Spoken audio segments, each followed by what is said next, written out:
आपका स्वागत है। मैं आचार्य मनीष और आज हम चर्चा करेंगे महाराणा प्रताप पे। कौन है महाराणा प्रताप? 7.5 फुट के कुंभलगढ़ में जन्म लिए मेवाड़ी राजा, राजस्थान के शक्तिशाली राजपूत। वो जब पूरा अकबर भारत को जीत चुका था तब अकेले मेवाड़ में ये खड़े हुए अकबर के खिलाफ। अकबर को देखिए, अकबर कभी जीता नहीं, राणा कभी हारे नहीं। कौन थे महाराणा प्रताप? जब हल्दी घाटी का युद्ध हुआ था 80,000 की सेना थी अकबर की, 15,000 की सेना थी महाराणा प्रताप की। ध्यान दीजिएगा, वो 80,000, ये 15,000। राणा बोलते थे एक आदमी 5 को खत्म करेगा। ध्यान दीजिए, अकबर की सेना में दम था। कम ऑन, अकबर की सेना में दम था, राणा के सीने में दम था। राणा कभी हारे नहीं, अकबर कभी जीता नहीं। शुरू से शुरू करते हैं। 9 मई 1540 को इनका जन्म हुआ कुंभलगढ़ में। महाराणा उदय सिंह और माता जयवंती बाई। माता जयवंती बाई इनकी न केवल मां थी बल्कि इनकी पहली गुरु भी थी। बचपन से इनमें लीडरशिप क्वालिटी इतनी ज्यादा थी कि खेल खेल में ये बच्चों के लीडर बन जाते थे, उनकी टीम बना देते थे, उनके रोल, उनके गोल डिसाइड कर देते थे। और उसी समय अस्त्र शस्त्र, पूरी आर्मी की, मिलिट्री आर्मी की पूरी ट्रेनिंग ले ली इन्होंने। परिवार में कई लोग थे। सिसोदिया वंश में बप्पा रावल, राणा हमीर, राणा सांगा, राणा प्रताप, लेकिन महाराणा केवल राणा प्रताप को बोला गया। देखिए, महाराणा उदय सिंह की दूसरी पत्नियां भी थीं।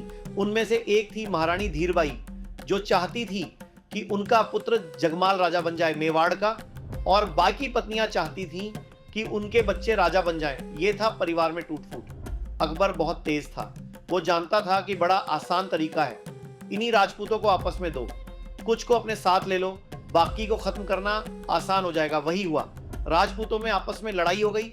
जब जब घर टूटेगा तब तब पड़ोसी आके लूटेगा। यही हुआ हर बार, ऐसा होता आया है। ये पहली बार तो हुआ नहीं है। 326 ईसा पूर्व के अंदर जब सिकंदर भारत आया था तो महाराजा आम्बी ने पोरस को धोखा देकर उनसे संधि कर ली। पोरस हार गए। मोहम्मद गौरी कभी पृथ्वीराज चौहान को न हरा पाते। जयचंद उनके साथ मिल गया, इसीलिए पृथ्वीराज चौहान हार गए। ब्रिटिश भी हमारे देश में क्या कर लेते? वो तो ग्वालियर के सिंधिया, इंदौर के होलकर, हैदराबाद के निजाम और पटियाला के राजा 1857 में इन्होंने धोखा दे दिया, इसलिए हमारा देश मार खा गया था। और इसी तरह मुगल भी महाराणा प्रताप को कभी हरा नहीं पाते। हाँ, वो तो जब जब परिवार टूटेगा तब तब पड़ोसी आके लूटेगा। आमेर के महाराज को इन्होंने अपने साथ ले लिया, टोडरमल को अपने साथ ले लिया, जय सिंह को अपने साथ लिया। इन्होंने परिवार के ही लोगों को तुड़वा के अपने साथ जोड़ लिया। अकबर स्मार्ट था यहाँ पे, महाराणा प्रताप अकेले पड़ गए, लेकिन भीलों की सेना बनाई। वो जो जंगली भील होते हैं उनकी मदद ली, उनको ट्रेन किया। ये हारे नहीं कभी। महाराणा प्रताप वो आते थे, इनके ऊपर अटैक करते थे। थोड़े दिन के लिए महाराणा प्रताप इधर उधर निकल करके फिर दोबारा नई सेना बनाकर फिर खड़े हो जाते। देखिए, न तो ये महाराणा प्रताप को मार पाए, ना ही उसको पकड़ पाए। महाराणा प्रताप हर बार बाउंस बैक करते थे। महाराणा प्रताप शरीर से इतने ताकतवर, 7.5 फुट की उनकी हाइट, 70 किलो का उनका कवच, 10-10 किलो के जूते, 10 किलो की तलवार, 80 किलो का भाला। बहलोल खान को कैसे काट डाला? कौन था बहलोल खान? ये थे अकबर का सबसे बड़ा सेनापति, जो हल्दी घाटी के युद्ध में आया था। एक तलवार की काट से इन्होंने बहलोल खान समेत उनके घोड़े को 2 हिस्से में चीर डाला। ये बार बार लड़ाइयों का कारण समझिए। पॉलिटिकली और ज्योग्राफिकली मेवाड़ अकबर के लिए दिल्ली से बहुत महत्वपूर्ण था। गंगा मार्ग के व्यापार मार्ग को ये पश्चिमी तट के साथ जोड़ता था। ज्योग्राफिकली अगर वेस्टर्न हेमिस्फीयर से कुछ भी इंपोर्ट करना है, कुछ भी एक्सपोर्ट करना है, टेरिटरी से कोई सपोर्ट लेना है बाहर से, भारत के, तो अकबर को मेवाड़ पार करना पड़ता था। मेवाड़ ऐसी किरकिरी बन गया और ये मेवाड़ को जीत नहीं पा रहे, क्योंकि वहां पूरा भारत तो मान जाता था और वहां महाराणा प्रताप अकड़ के खड़े थे। क्या एक्चुअली अकबर बहुत बड़ा था और महाराणा प्रताप सेना के मामले में बहुत छोटे थे, लेकिन महाराणा प्रताप का वैराग्य जबरदस्त था। ये बाकी राजाओं की तरह भोग विलास, इंद्रिय तृप्ति में नहीं थे। ये बोले कि मैं अपनी सेना के बीच में रहूंगा। ये भीलों के बीच में जाके रहने लगे, जंगल में रहते थे। उबली सब्जी, कच्चा खाना खाना, जमीन पे सोना, पत्तल पे खाना, कोई बिस्तर ना होना, सर पे छाता नहीं, पैरों में जूता नहीं, आम जीवन जीना उनके साथ। और तभी भील, जितने भील लोग वहां के हुआ करते थे, जंगली आदिवासी, वो उनके साथ जुड़ गए, वो तन मन धन से जुड़ गए। वो कहते थे अगर आप कहें अभी गर्दन कटवा देंगे। अकबर इसीलिए घबराता था। अकबर ने कई बार कई लोगों को भेजा, इन्होंने टोडरमल को भेजा, इन्होंने राजा मान सिंह को भेजा, इन्होंने और हिंदू राजाओं को भेजा कि तुम जाके इनको समझाओ। जलाल खान कोरची, भगवान दास सब आए। एक्चुअली 8 बार प्रपोजल लेकर आए। एक प्रपोजल तो महाराणा प्रताप को क्या दिया कि आधा हिंदुस्तान तुम्हारे नाम कर देंगे, बस मेवाड़ हमारे लिए छोड़ दो, हमारा आधिपत्य स्वीकार कर लो। महाराणा प्रताप क्या जवाब देते? वो तो महाराणा प्रताप है, हाँ मारो मेवाड़ी सरदार। आज भी इनको भगवान मानते हैं। ये तो क्या, इब्राहिम लिंकन की माँ ने उनको एक बार कहा कि बेटा तुम हिंदुस्तान जा रहे हो। बोला हाँ मैं हिंदुस्तान जा रहा हूँ, एक काम करना मेरे लिए वहां से कुछ लाते आना। क्या चाहती हो माँ? बेटा मैं चाहती हूँ कि हल्दी घाटी से थोड़ी मिट्टी लेकर के आना। मैं महाराणा प्रताप। आज भी उनको पूजनीय है, इसलिए मानती हूँ क्योंकि वो राणा ने आधे देश के बदले अपना छोटा सा राज्य मेवाड़ बदले में अकबर को देने को तैयार नहीं हुआ। अकबर बोलते थे आधा देश तुझे दे दूंगा अगर तू केवल मेवाड़ मेरे लिए छोड़ दे। मेवाड़ स्ट्रेटेजिकली इतना इंपॉर्टेंट, लेकिन महाराणा प्रताप तो महाराणा प्रताप। हल्दी घाटी का युद्ध 1576 का, इतनी छोटी सेना होने के बावजूद महाराणा प्रताप स्ट्रेटेजिकली युद्ध को कैसे लड़े। देखिए अरावली की जो रेंज थी पहाड़ियों की और घाटियों की, उसकी बहुत जानकारी थी इनको, क्योंकि ये वहीं पैदा हुए, वहीं घूमे। छापा मार युद्ध, द्विकंटक नीति। सैनिकों को बोले पहाड़ियों में ऊपर से और घाटियों के नीचे से पूरी तरह कवर करो, और अफगानी राजाओं को अपने साथ लिया। हाकिम खान जो उस समय अकबर के खिलाफ था, ये जैसे जैसे अकबर इनके खिलाफ लड़ते, ये भी अपने स्ट्रेटेजिक अलायंस को मिलकर के अफगानी राजा को अपने साथ लेके आए।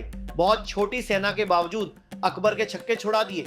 अकबर सामने नहीं आता था इनके, अकबर को डर था इनकी तलवार। अकबर की हाइट कम थी, एक बार मारेंगे घोड़े हाथी समेत काट देंगे। चेतक इनका इतना पावरफुल घोड़ा कि उसके आगे नकली सूंड लगा देते थे। हाथी कंफ्यूज होता था कि ये घोड़ा नहीं है, कहीं हाथी तो नहीं है। था सदी तेरा घोड़ा चेतक जिस पे तू सवारी करता था, थी तुझ में ऐसी कोई खास बात जो अकबर तुझसे डरता था। ये जो चेतक घोड़ा था, नीले रंग का अफगानी घोड़ा, ये एकमात्र ऐसा घोड़ा है जिसके ऊपर कई कविताएं बन चुकी हैं आज तक देश में।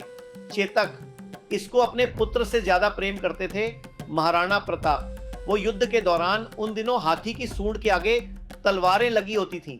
जब ये छलांग मार के अपने घोड़े के साथ जा रहे थे तो उस तलवार से एक पांव चेतक का कट गया। युद्ध के दौरान जब महाराणा प्रताप अकेले फंसे थे तो यही वो चेतक था जो इनको भगा के एक कटी टांग से 28 फीट का गहरा नाला टाप के चला गया। अपने राजा को पहले उसने बचाया और उस छलांग के कारण अपने प्राण त्याग दिए। और केवल चेतक ही नहीं, महाराणा प्रताप के पास एक हाथी भी था जिसका नाम था राम प्रसाद। राम प्रसाद की अहम भूमिका थी हल्दी घाटी के युद्ध में। इस एक राम प्रसाद हाथी ने कम से कम 8 हाथी अकबर के खत्म कर दिए और कई घोड़े मार दी। राम प्रसाद के आगे जो तलवार लगी थी वो बड़ी खूंखार थी। अकबर का पूरा फोकस था कि राम प्रसाद को किसी तरह अपने साथ ले जाऊं। अकबर ने 12 हाथियों का चक्रव्यूह बनाया और जो राणा प्रताप का राम प्रसाद हाथी, उसको कंट्रोल किया महावतों की मदद से और उसको किसी तरह अपने साथ ले गए बंदी बना के। ये राम प्रसाद इस हाथी का बाद में नाम बदल के अकबर ने पीर रख दिया। और ये पीर हाथी, इसको 28 दिन तक अकबर बोलते रहे सब कुछ खिलाओ, सब कुछ पिलाओ। राम प्रसाद ने सब खाना बंद कर दिया, अन्न जल का त्याग कर दिया। अपने राणा प्रताप से बिछड़ने के दुख में वो ना कुछ खाया ना कुछ पिया। 28 दिन के बाद वो राम प्रसाद हाथी, जो कमजोरी के कारण उसने अपना शरीर त्याग दिया। क्या बोला अकबर? अकबर बोला जिस महाराणा प्रताप के हाथी ने मेरे आगे सर नहीं झुकाया, मैं उस महाराणा प्रताप का सर कैसे झुकवा दूंगा। 1580 में अकबर ने फिर ट्राई किया। इस बार अपने अब्दुल रहीम खान खाना, जो उनका सबसे शक्तिशाली सूबेदार था, उसको सूबेदार नियुक्त किया इस बार अजमेर में। और क्या बोले, मैं तुम्हें जिम्मेदारी देता हूं कि तुम इस बार मेवाड़ को किसी तरह जीत के मुझे ला दो। मुंह मांगा इनाम दूंगा अगर महाराणा प्रताप को पकड़ लाए। इधर कुंवर अमर सिंह जो कि सेनापति थे महाराणा प्रताप के, उन्होंने अब्दुल रहीम खान खाना को कंफ्यूज करने के लिए शेरगढ़ के पास एक अटैक किया। अब्दुल रहीम खान खाना का जैसे ही ध्यान भटका, कुंवर अमर सिंह उधर उनकी बेगम सहित उनके परिवार को बंदी बना के ले आया, उनकी बहू बेटियों को ले आया। पर जैसे ही महाराणा प्रताप को यह बात पता चली, उनको बड़ी आत्मग्लानि हुई, बहुत बुरा महसूस हुआ। आज भी ये बात सब जानते हैं कि महाराणा प्रताप स्त्रियों का बहुत सम्मान किया करते थे। अब्दुल रहीम खान खाना की पत्नी, उनकी बेटी, उनकी बहू, उनके बच्चों, सबको पूरे सम्मान के साथ कहा वापस छोड़ के आओ, युद्ध जंग मैदान में करेंगे। औरतों को नहीं, औरतों की इज्जत पूरी इज्जत से वापस करेंगे। हल्दी घाटी का युद्ध इतना खौफनाक था कि 300 साल के बाद भी आज वो हल्दी वाली मिट्टी से खून निकलता था। आज भी तलवारों के जख्म मिट्टी के नीचे से निकलते थे। इतना खौफ कि युद्ध के बाद भी सिक्का, करेंसी, मुद्रा अभी भी महाराणा प्रताप के नाम की चलती थी। अकबर के नाम की करेंसी तक नहीं चल पाई। अकबर इतना घबराता था उनके नाम से कि कहता था, रात को सोने से पहले कोई महाराणा प्रताप का नाम मत लेना मेरे आगे। महाराणा प्रताप का नाम लो तो रात को सपने में आकर मुझे डराएगा। महाराणा प्रताप का खौफ इतना ज्यादा। एक बार की बात थी, एक अफवाह उड़ गई कि महाराणा प्रताप अपनी हार स्वीकार कर रहे हैं और अकबर का आधिपत्य स्वीकार करने को वापस आ गए हैं। तो उन दिनों अकबर के राज्य के अंदर जो बीकानेर के राजा हुआ करते थे, पृथ्वीराज राठौड़, इन्होंने राठौड़ को बुलाया। देखो पृथ्वीराज क्या खबर आई है, महाराणा प्रताप आने को तैयार है। अब उन्होंने हार स्वीकार कर लिया। पृथ्वीराज राठौड़ माने नहीं, उन्होंने चिट्ठी लिख दी। पृथ्वीराज राठौड़ ने तुरंत महाराणा प्रताप को एक पत्र लिखा और पत्र में लिखा कि मुझे विश्वास नहीं हो रहा यह बात सुन के, क्या अब जंगल का शेर सियारों के साथ रहेगा? क्या सूर्य अब बादलों के पीछे छुप जाएगा? क्या चातक अब धरती का पानी पिएगा? क्या हाथी अब कुत्ते के जैसा जीवन बिताएगा? क्या तलवारें अब म्यान के अंदर चली जाएंगी? राजपूतानी अब विधवा हो जाएगी? आपकी सौगंध, ये बात सुन के मेरा दिल कांप उठा है। मेरी मूंछें तनी हुई नीचे चली गई हैं। कृपया आप ही बताएं ये बात कहां तक सही है?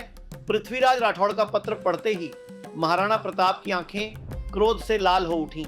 महाराणा प्रताप कहने लगे, बादलों में वो क्षमता कहां है जो सूर्य को रोक सके, शेर की मार सह सके? ऐसे सियार ने कभी जन्म नहीं लिया। धरती का पानी पीने के लिए चातक की चोंच बनी ही नहीं है और कुत्तों की तरह जीवन जीने वाले हाथी की बात आज तक हमने सुनी ही नहीं। महाराणा प्रताप बोले, भूखा प्यासा रह के भी मेवाड़ की रक्षा करूंगा, अपने प्राण दे दूंगा पर मेवाड़ नहीं दूंगा। बहरहाल इसी दौरान अकबर को समझ आ गया, महाराणा प्रताप को मैं हरा नहीं सकता और धोखा देकर हराना ये अकबर की आदत नहीं थी। अकबर को इसीलिए महान राजा भी बताया गया है। आने वाले समय में अगर आप चाहेंगे तो मैं अकबर पर भी एक वीडियो बनाऊंगा। पर वापस चलते हैं। उसी समय अकबर का ध्यान बट गया। अकबर अब ईस्टर्न साइड चला गया, सदर्न साइड चला गया। उसने मेवाड़ को छोड़ दिया और इधर महाराणा प्रताप ने पूरे मेवाड़ पर फिर से अपना कब्जा कर लिया। कुछ दिन, हफ्ते, महीने ठीक बीते। उन्हीं दौरान एक शिकार करते वक्त, किसी शेर का शिकार करते वक्त महाराणा प्रताप का एक एक्सीडेंट में देहांत हो गया।